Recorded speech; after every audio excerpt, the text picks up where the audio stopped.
So in the beginning it was just me, and then I was lucky enough to have a couple buddies show up. I'd like to introduce number 22 from Winnipeg, Manitoba, Mr. Jim Martin.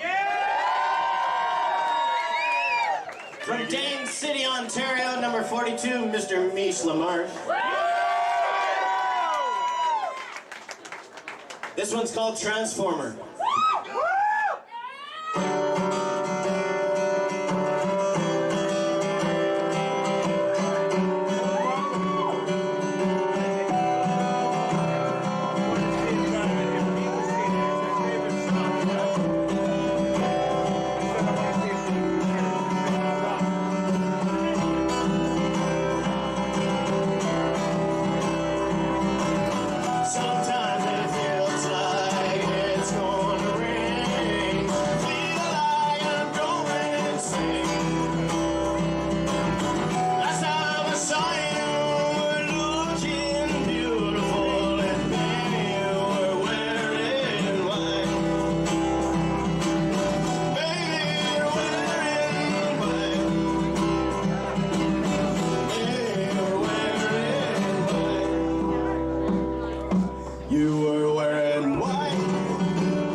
Sometimes I see the lightning strike across the sky, and hellfire's thunder tonight.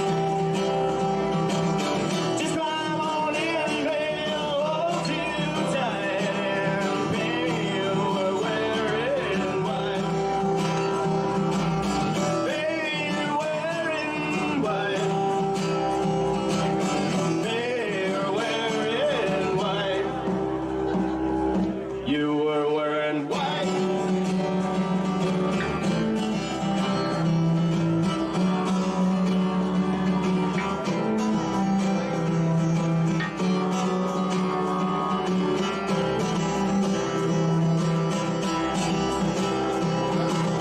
Can't really say I got it together anymore, and I can't ever say I got it right.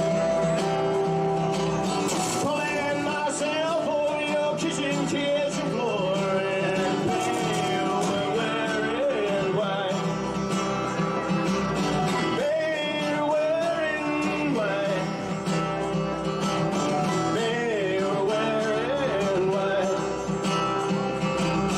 Baby, you're wearing white. Backyard fires don't feel the same, and the music and I love yous will never sound the same, and the 12 months and the Christmas time don't sound the same, and the questions and the answers will never sound the same, and baby, you're wearing white. Baby, you're wearing white. Baby, you're wearing white. Baby, you're wearing white. Baby, you're wearing white. You were wearing white.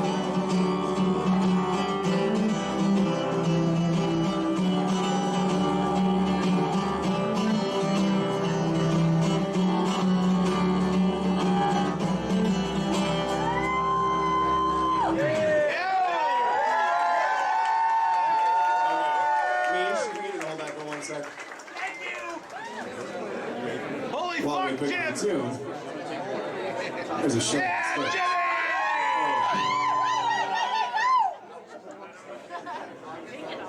What song are we playing? This is a song called Three Sisters. I should have known that, but I'm not right. All right. 1, 2, 3. And the sign went over the leader house. Yes, every day when knocks and the heart of sleep in the hands of fate.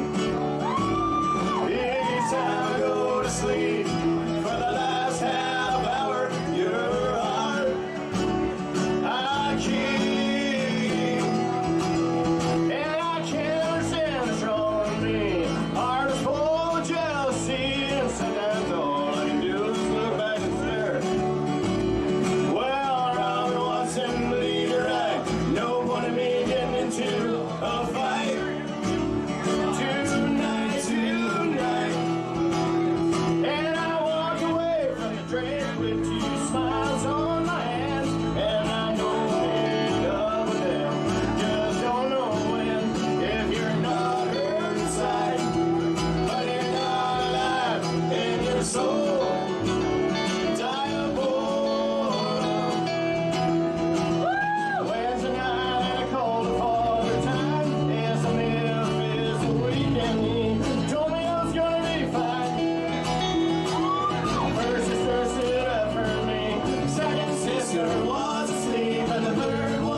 Cha-cha-cha-cha-cha.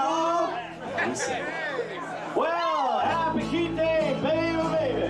Hope you're doing fine. It's funny how fast you catch up, kid. Oh, life. Funny how quick it is. Horoscopes I was reading, and yours was better than mine. Well, one more year's come and gone. Quit dancing with the leprechauns, and I feel like having me a glass of beer. Now summer's back in the spring. Girls are back again, and I can't wait till next fall. Well, and I wanna call you up, but I know that I can't, 'cause I'll be caving in.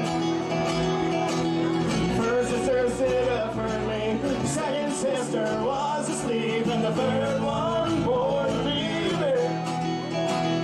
And I'm lying on the ground with a pistol smoking in my hand, and there's Jimmy standing over me saying, "What you thinking now?" I'm the fastest draw. And the siren went off in the leader house. Just celebrate the equinox and the it's time to go to sleep for the last half hour. Your heart I keep, and I can't understand what's wrong with me. Heart is full of jealousy, and sometimes all I do is look back and stare.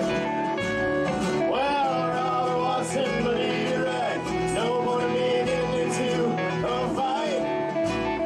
Tonight.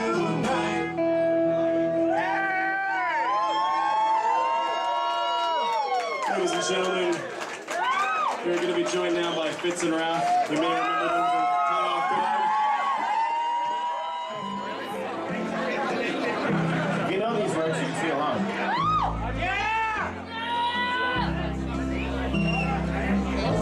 I love you. I love you. I love you. I love you.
you want to know why Misha's in the band.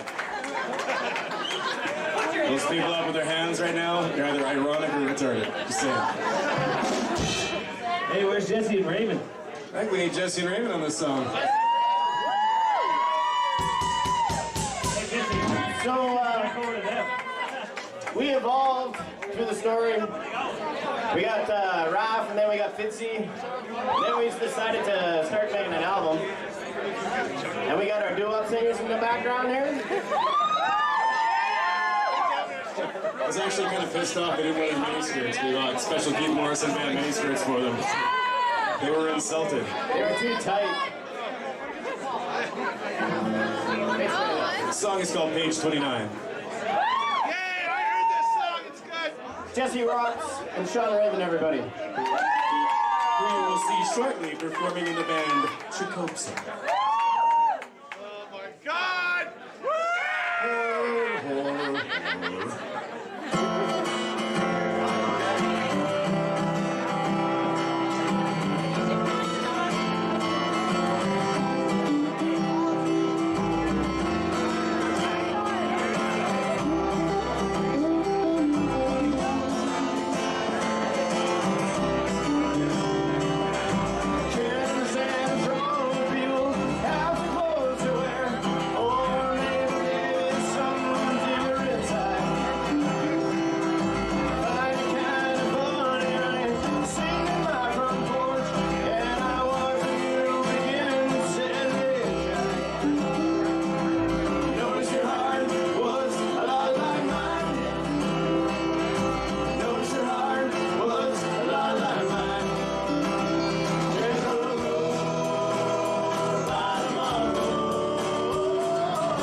It's noon.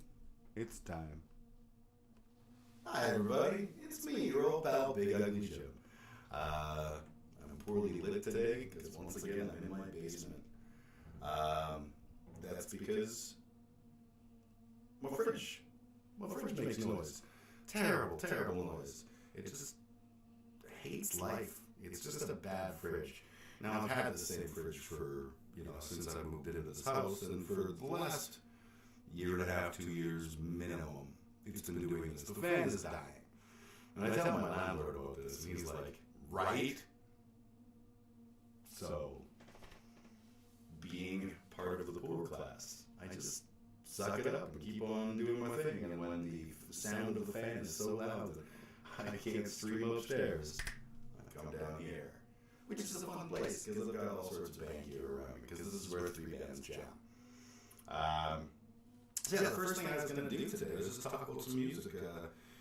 Typically, it takes a little while for people to pop into the stream. And where's my fucking mouse? Oh, I hate when... Why don't I have a mouse? It literally just It's not there. There's no mouse. The mouse is a lie. That's weird. I can see it when I hover over things in other windows, but just... yeah, there's no mouse.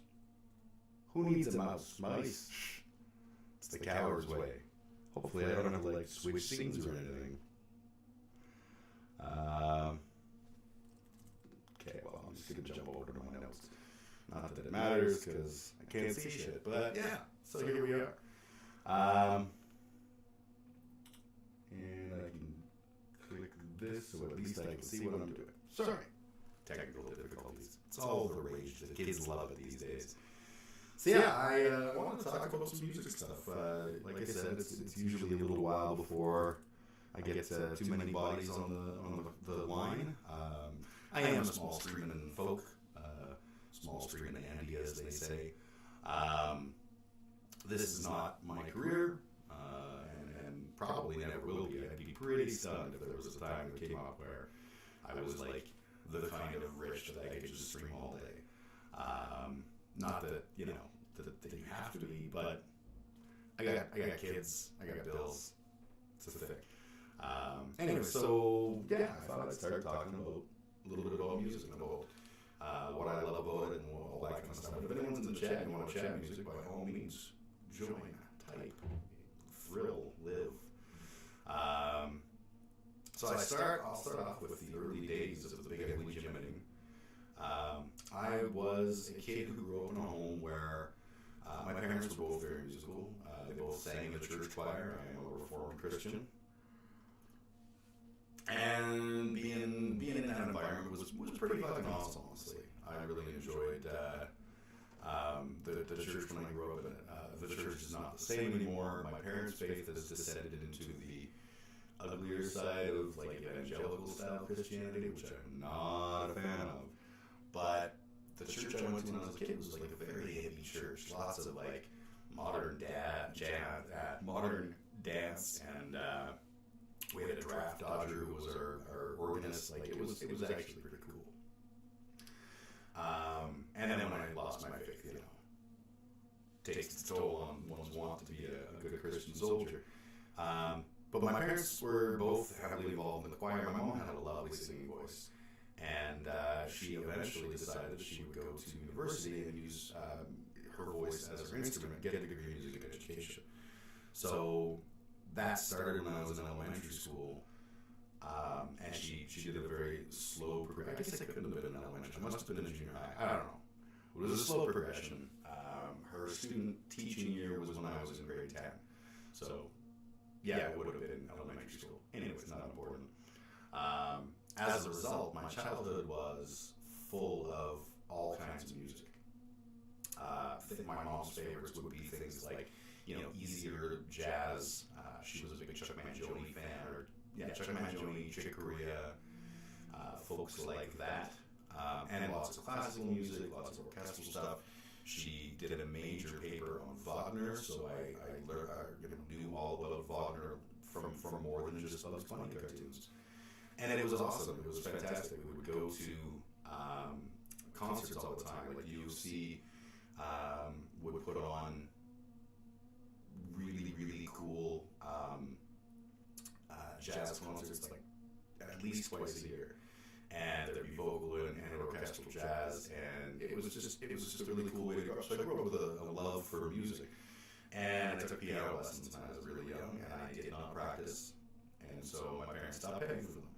And then in junior high, I decided I wanted to play clarinet because ultimately I wanted to play saxophone because ultimately I wanted to be that guy who plays the sweet, sweet sax, horn dog, and I didn't practice, so my parents got tired of me not practicing, and I figured I'd never be a musician. And then one day, lo and behold, I wound up after high school. A guy that was a friend of mine at the time was like, "Hey, I have this band, and our bass player just quit, or I think more accurately, he fired him because he was that guy." And, you know, would you be open to playing bass? And I was like, I don't know how to play bass. And I still don't. but I've gotten a lot better over the years. So I joined his band, and I've been in bands and involved in the music scene ever since. And one of the things I really enjoy is the evolution of musicians and watching them grow and change. So, I was playing in hardcore punk bands because that's all I knew. I was good at yelling. My first couple of bands were not hardcore punk; they were just rock and roll. It was a gateway drug. My first real band, Johnny Incognito, was a hardcore punk band, but a silly one. And we did all right. We had lots of fun. We had lots of friends. It was good. We got involved in this group called the Calgary Beer Corps that were putting on shows. I eventually would become one of the owners of the Calgary Beer Corps, and to this day, I am one of the owners, and I love it. I love the Beer Corps and what we do. It's a company that focuses on underground music, right? Because Calgary's got a great music scene. If you are one of the three genres that are cool at the time, plus the orchestral world, and you're playing in symphonies and things like that. If those are the things that you do, boy, you are laughing here in Calgary. If you're playing punk rock shows, metal shows, it's a lot easier now than when we started. And part of the reason, not the only reason, but part of the reason, is because we opened a lot of doors for a lot of people with the Calgary Beer Corps. And I think that's pretty fucking badass. Honestly, I'm proud of what we do. Growing up with jazz was really important, and it has kind of always pushed me. In the intro to the stream, actually, that was from the CD release party for one of my old bands, Keith Morrison Band. Speaking of the evolution of music, I went from being in hardcore punk bands to playing upright bass in like this folksy rock and roll band, and it was super fun. Now I play bass in one ska band, trumpet in another ska band, and my phone's going off sitting on the wooden table. That's probably perfect. And I play bass in a progressive metal band, which is, if you're not familiar with progressive metal, you probably are, you just don't know it. It would be things like Tool, plugging things in. Tool is progressive metal. I don't sound like Tool for those that are curious, but anyways, the music thing has always been really important to me, and the jazz side of things sort of always made me want to be better. It made me want to play an upright bass. It made me want to play sweet ass jazz lines, because jazz is ultimately, you may not be a fan, but the best musicianship will always be jazz players. For keyboards, you look at guys like Bill Evans, trumpet Miles Davis, who arguably was not the greatest trumpeter, but a brilliant gatherer of people and a brilliant songwriter in the always pushing kind of direction. So he would invent many different forms of jazz and funk over the course of his long and storied career. There's a video on the YouTubes that's about what's the name of the song? Giant Steps by Coltrane, and how Giant Steps is like the hardest song for anyone to improvise over ever written, and it's because it has this da da da da da da da da da da da. And there's a thing called the circle of fifths in music theory, that basically it's like, you draw all of your letters and then draw lines between, for this is one, and then you go, okay, this would be the fifth note from there, and it's like natural progression. We hear it all the time in music. We don't know what we're listening, but that's the circle of fifths, but it's a very common thing. And that song basically goes like, wink, wink, wink, wink, wink, wink, wink, all across the circle of fifths. And in the original recording Coltrane did, his pianist, they were all going to solo, and Coltrane whips up this new song. They're just like recording live, right? And Coltrane whips up the song, they start playing it, and he's got this like, they get to the piano player, and he's just like, fuck, shit, fuck, So, you know, that's fun. Anyways, the musicianship thing was a big deal to me and made me want to be a better bass player. So I picked up the upright bass. Especially in the last year and a half with the ska band and the prog band, I've forced myself to improve quite a huge amount on the electric bass, and it's been fun, positive, and it's interesting to look around and see the guys that, you know, we were all in these hardcore punk bands, and now we're doing stoner rock, or we're doing ska, we're doing, you know, like all kinds of, like, people who have gone on all these rock and roll bands. People have just gone in different directions and explored different types of playing. I think that's really, really cool. I'm thinking no one's watching, so I can probably just keep on babbling about whatever the fuck I want to babble. It'd be really nice if I had a mouse. Where did my mouse go? Like, literally, there's no mouse.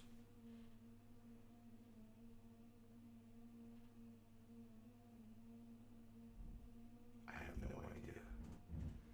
And I don't even know how to, like, do that now. Maybe if I change the mouse pointer style.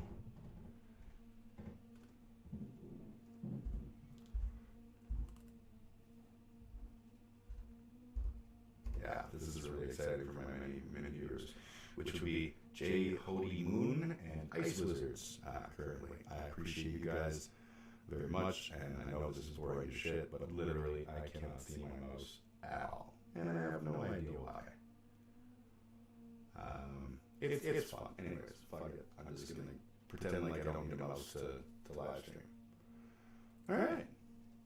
So that's essentially. I enjoy jazz is sort of the gist of it. Hey, I see something in the chat. I see Katie Jerkface. Oh man, this whole fucking mouse thing, I can't see to get this thing fucking closed. Where is, okay. There's approximately where my mouse is. Oh Jesus, this is gonna be a fucking problem.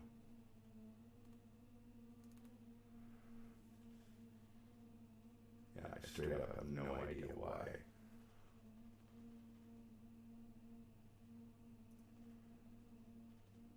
Oh, found a thing. I'm here kind of. Well, I'm here kind of too. I didn't bother turning the light on because there's a whole lot of natural light, and I thought it just kind of looked garbagey. So I'm only kind of, I'm hiding in shadows of mysticism. I'm echoing. Oh, you know what? I might very well be echoing. Do I have... Oh, fuck, this mouse business is just deeply frustrating. Do I have anything listed as being in record mode here?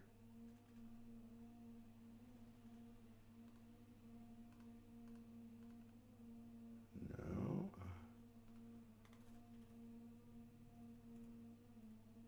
Oh, for fuck's sake. This is going to deeply annoy me.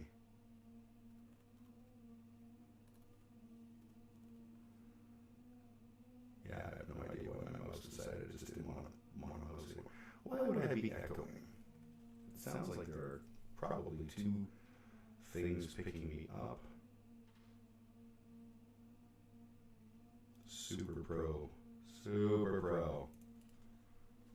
And I straight up have no idea. I can't even move my mouse half around. Well, what else would be picking me up? I wonder...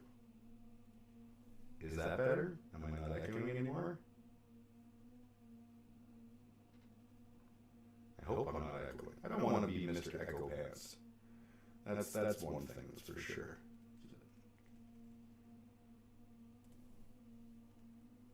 Alright, well I'm just going to stop fussing with things, and I'm just going to accept the fact that today I have no mouse. It adds flavor. Well, that's good. Yeah, I don't know. I got a new mic. Maybe the new mic, I just haven't figured out how to properly dial it in yet.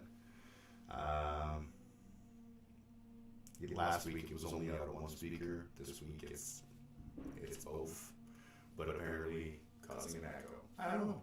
Life is fun.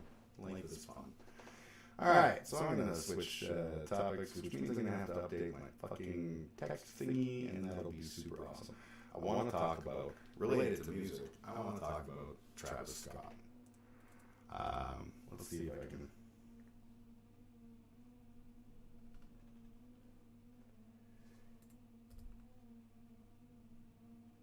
Oh, seriously, this mouse business is fucked.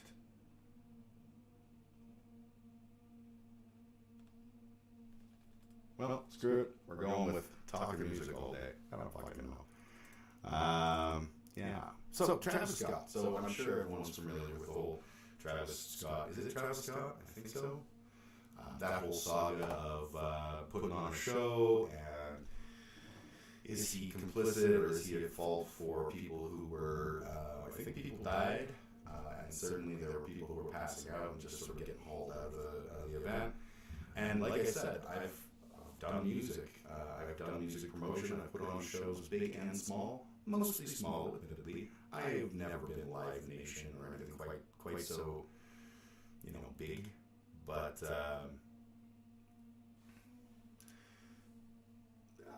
I do all right. Sorry, I'm fucking distracted by this no mouse business. Anyway, so people died, and that is terrible, and there's no good reason why this should have to happen. Nobody should be going to a gig and be like, hey, I hope this isn't the last thing I ever see. I don't know who Travis Scott is, and I assume he's worth dying for, but I probably wouldn't agree. I've seen a lot of, and part of the reason I wanted to talk about this is at first I just started seeing all of these people in my world, the punks and the metalheads, making posts about like, yeah, they're gonna have to like mosh and stuff. And I was like, really? Like, come the fuck on. You can't be serious. This is fully ridiculous. This is not about people should know how to mosh or not mosh. It's like this is exclusively the fault of capitalism, our old pal capitalism. Live Nation does not give a fuck about people. Live Nation doesn't have to give a fuck about people. Live Nation's job is to make money. The way they do that is by cramming as many bodies into a space as they can and having someone jiggle around and make noises with their face parts. That's the Live Nation business model. And I'm not faulting them for it. I've been involved in shows where we were, over capacity and shouldn't have been. But it's the nature of the business. The concerning part to me was that it was so overfull that EMS couldn't easily respond. And I mean, there's going to be a certain amount of fuckery that goes around there. But like, I remember I went and saw Suicidal Tendencies play in Vancouver at the Rickshaw, and which was fucking sweet. And the band Terror opened for them, who are a really, really cool hardcore punk band, or actually probably just hardcore. It's hard to know where those lines end up blurring. But when Terror was big fans of people doing stage dives, so like hop on stage, jump off, yay. That happened, and somebody didn't catch somebody, which is bad. This is very bad. And this dude like landed on his head on the floor of the theater. Now, being punk rockers, one of the things that is different than what happened at the Travis what the fuck, Scott show. When we fall down, we pick each other back the fuck up, which is good. But this guy was like, he was out, and had to call the EMS to come get him. And people were really, people understand, they're making sure that he's safe and all this kind of stuff, without moving him, because you don't know if he's got a bad neck injury or whatever. But the short and skinny of it is, this guy was in trouble, and the band, I think they waited a bit and they kind of kept playing, but people kept that guy's space clear, so there wasn't a risk of like someone trampling or death or whatever. I don't honestly remember if they kept playing or not, but it was like 14 minutes before EMS got there, and I was like, that's no. that's not okay. That's nothing compared to what happened at this show. And whether or not Travis Scott is complicit and stuff, I would bet that the end result will be probably not. He's on stage, he's blinded by lights, he knows something's going on, he knows things aren't good, but he doesn't know, he can't know the extent of things. You can say what you want about, like, you look out and see the whole, you're blinded, those lights are fucking bright and toasty warm, and I could easily see him just not fully appreciating what was going on, and also assuming that Live Nation was dealing with it however they needed to. That's a tough moment. A dumb example, years and years ago when I was doing amateur stand-up comedy, I was at Yuck Yucks doing my amateur stand-up, and I got up on stage, and literally like 2 seconds into my 5-minute amateur night shtick, the fire alarm starts going off. Now, if you've never done stand-up comedy, one of the things they have is they have a flashlight that's at the other end of the room, so that you can't really see shit when you're up there. But when that flashlight comes on, you see it, and you know that means, okay, my 5 minutes are up, time to get off. And if you suck, that 5 minutes might be a lot less than 5 minutes. So the first thing I'm doing is I'm trying to keep going while this fire alarm is really loudly blaring all around me. But I'm looking, like, trying to see, did they turn the flashlight on? Am I looking in the wrong spot for the flashlight? Oh my God, like, am I supposed to push on? Am I supposed to stop? Am I supposed to evacuate the building? As the performer, I don't know a fucking clue. So I was like, I guess I'll just keep on going until we die or this stops. And I cut my 5 minutes short because it was so frazzling. I still probably did like 4 minutes, but my head was just squarely up my ass, and it was not very good. And the alarm kept going off. The MC came on stage and was like, "Hey, everybody, just ignore it. We're good." So someone told him, which was nice. And yeah, I didn't know what to do. I feel like Travis Scott was probably in a similar spot. You don't expect these things to happen. And he couldn't have had like detailed up to the minute, like there are people that are this, that, and the other thing. He's just hearing like histrionic people going, somebody's dying or whatever. We're like, okay, they'll stop the show if they want me to stop the show. And then people point to Dave Grohl and they're like, see, the Foo Fighters, Dave Grohl would never have done that. And it's like, you know what? Again, Dave Grohl is awesome, and we all know he's awesome, but he's Dave Grohl. He can do whatever the fuck he wants, because if he stopped the show and it was the wrong reason to stop the show, Live Nation's not going to be like, you'll never work in this town again, mister. It's just the thing, right? Dave Grohl, different level. He has a production crew. Why didn't they stop the show? It's not just up to him, it's up to his crew. He has accountability for that as well. To me, the accountability squarely falls with Live Nation, who are the people that are on the comms and the people who are supposed to manage all of this. Like, venues and even outdoor venues, if you're putting on a show or a festival, you have to have insurance. You have to have a great deal of insurance. And something like this will fuck you with the insurance. Like, Live Nation's not going to feel this because they're this massive multinational conglomerate of evil. But realistically, it's just fucked that this happened. And my hope is that Live Nation, again, my hope is that at the end of the day, when they start looking at all of the details, they're going to be like, wow, Live Nation fucked up. This was not okay. And this was needless. Was his crew aware of the severity of the situation? Who knows? Time will tell. If they were, and then they were like, keep going or whatever, then either they or he or both are complicit in the whole thing. My best guess is Live Nation staff were in damage control mode and probably were just trying to get through and like, okay, yeah, just keep going. It's a show. Show must go on. Remember when Owen Hart died? The show must go on. I'm going to turn my light on because apparently all of the natural light is failing. One sec.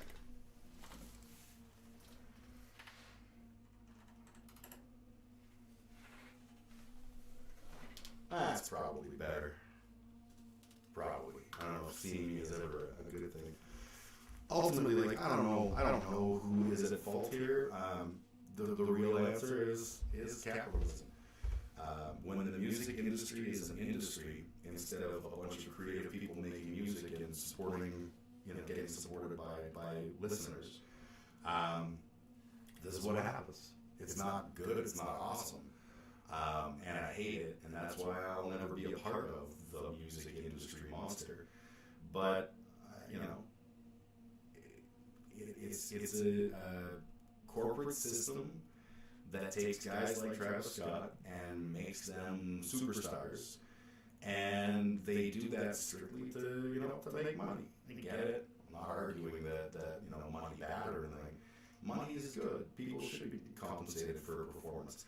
To the level of the way the music industry works, hey, I'm a communist, socialist prick. I'm not going to be like, yeah, people should deserve to make a house an hour for a performance, or a song a house an hour.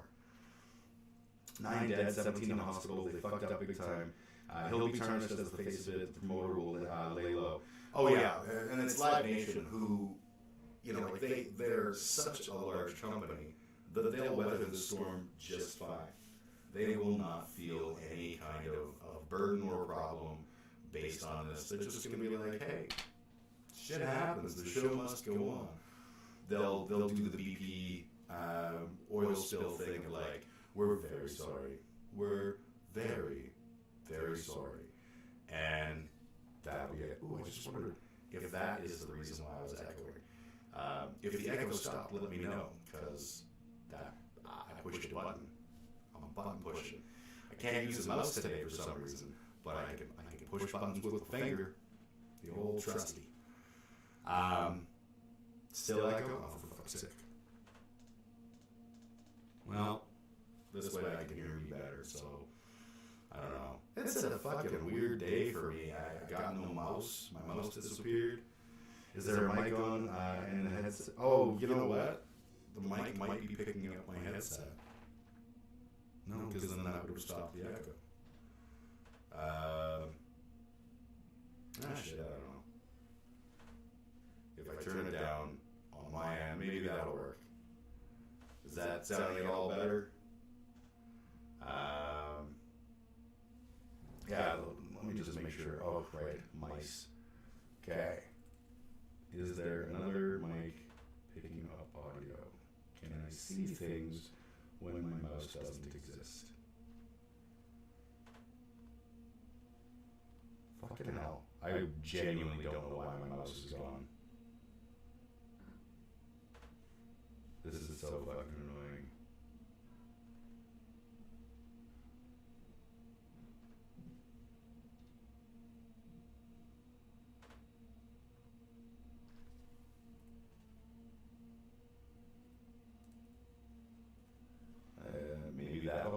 Maybe that'll help. I don't know. This whole thing is just, it's a day. We're having a day.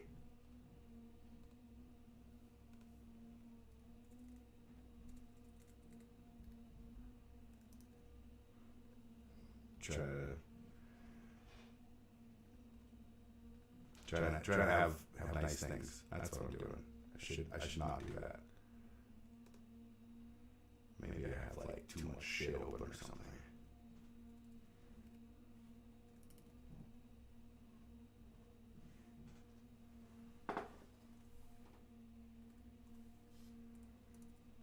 Maybe my mouse will come back. I'm just going to close down a few things and see if that helps. And then let me know if anything I do actually makes the echo go away.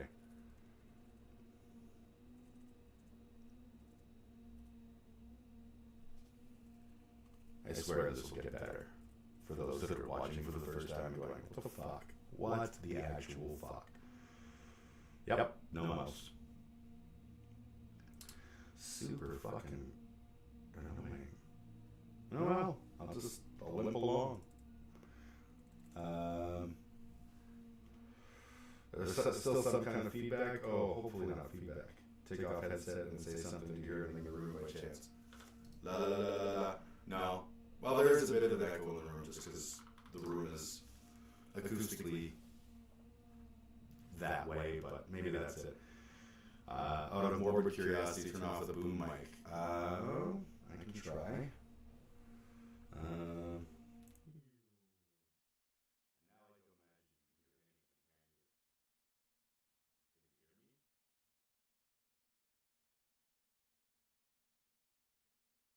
Were you able to hear me there? You hear nothing? Yeah, that's kind of what I figured. Alright, I don't know. It's a day. It's a day. Anyways, fuck capitalism. Travis Scott, I don't care about his music, but I'm curious to see how this all plays out. Seems like Mike is extremely sensitive to rooms, what it seems like. There's also my fridge upstairs is grinding away. That might be part of the problem too. Maybe if I this will involve mice. Why would I want to see what the fuck I'm doing? But maybe.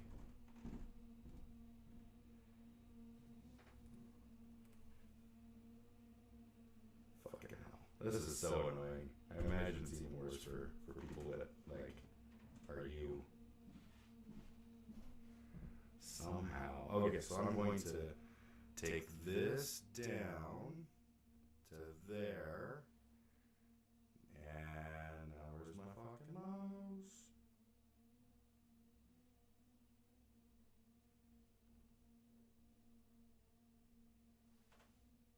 Yeah, if I had a mouse, I could maybe fix that. Yeah, the pointer from my mouse is just completely gone. What a fucking day. What a heroic day. Noise cancel the SOB. Again, if I had a mouse, that would be a thing I would do. Alright, but like I said, I'm just gonna press on. And it's sorry that the audio sucks. It's leftist audio. Reboot the fucker. The fridge. 5 minutes in my back. You know what? Maybe I will. Maybe I'll do a quick reboot. So if you're watching, I'll be back in a sec.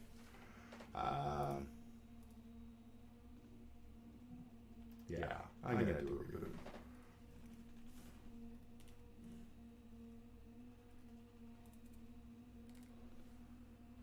So this will probably be about. I seriously can't even see my fucking mouse to reboot my computer.